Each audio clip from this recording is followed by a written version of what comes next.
Bonjour, salam alaikum. Permettez-moi avant tout d'abord de remercier la presse et l'assistance, de remercier la présence de la presse qui s'est déplacée pour effectuer la couverture de cette assemblée générale, comme nous l'avons dit à l'entame de notre propos, qui constitue des assemblées générales synchronisées dans les différentes universités. Alors, en ce qui me concerne, je me prénomme Moustapha Baldé, je suis docteur en économie, je suis par ailleurs enseignant vacataire intervenant dans l'université Gaston Berger de Saint-Louis et l'université numérique Cheikh Hamidou Kane. Je parle au nom du REVUS, le rassemblement des enseignants vacataires des universités sénégalaises. C'est une structure qui regroupe l'ensemble des docteurs et doctorants des différentes universités sénégalaises.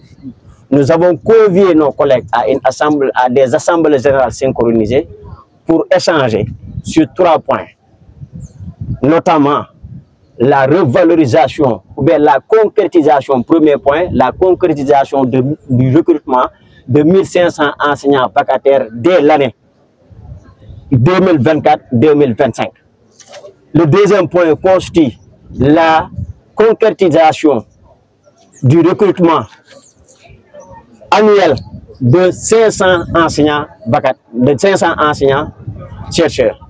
Mais également en troisième point, la revalorisation du statut de l'enseignant vacataire. Alors, je suis tenté de répondre à la question pourquoi recruter? L'État du Sénégal doit recruter parce qu'il y a un manque criard d'enseignants dans les universités sénégalaises.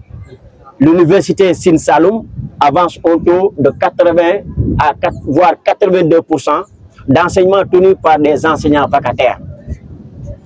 En se basant sur le volume horaire. Je ne parle pas de l'université Cheikh Anta Diop de Dakar.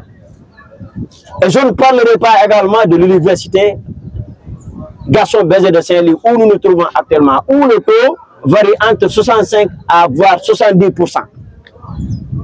Il faut recruter parce que le besoin est là et l'offre est là et le besoin est disponible. Il faut recruter parce que le besoin s'est manifesté par l'existence de nouvelles spécialités de docteurs au Sénégal.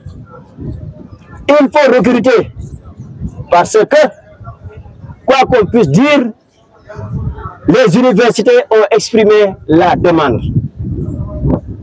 D'ailleurs, c'est le moment de remercier toutes les autorités universitaires, mais particulièrement les syndicats.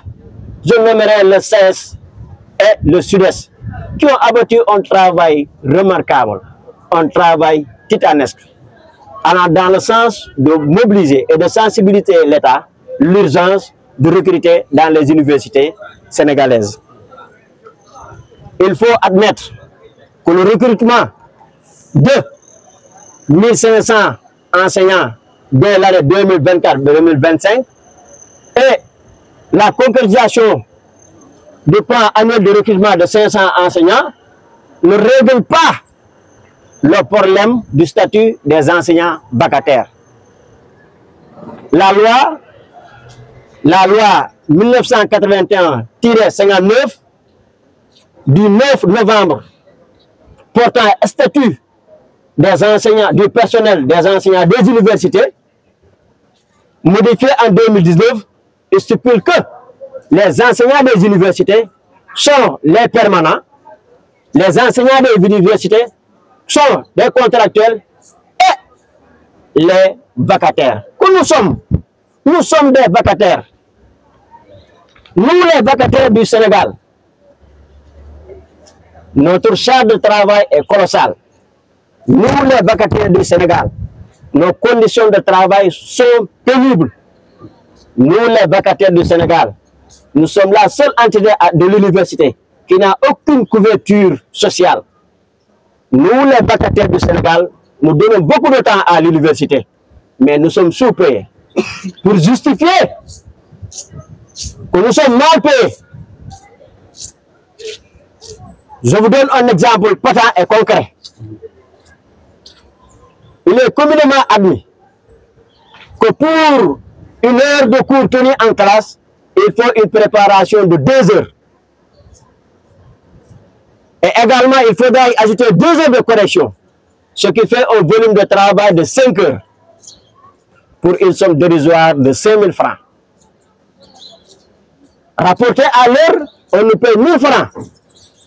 Vous conviendrez avec nous que ceci constitue une injustice. Vous conviendrez avec nous que nous ne méritons pas ce sort-là. Parce que quoi qu'on puisse dire, nous sommes des docteurs. Nous avons le grade le plus élevé en termes de diplôme.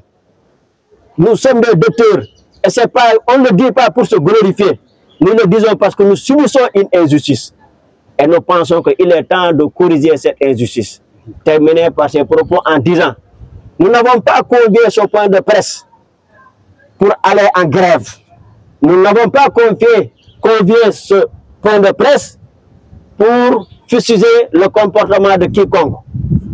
Le signal que nous voulons donner devrait être un signal fort allant dans le sens de dire à l'autorité, à l'État, par la tutelle de notre ministère, que nous sommes en phase avec elle pour qu'elle concrétise sa volonté de recruter 1500 enseignants vacataires. Et nous sommes également en phase et nous continuerons à prier pour le CS et le SUDES. Ce sont nos enseignants, ils ne sont pas nos ennemis. Nous continuerons à prier pour eux pour le travail abattu. Ce sont nos enseignants, nos encadrés et ils continuent à nous encadrer dans notre évaluation et dans nos recherches. Merci, chers camarades. Wow, salam alaikum.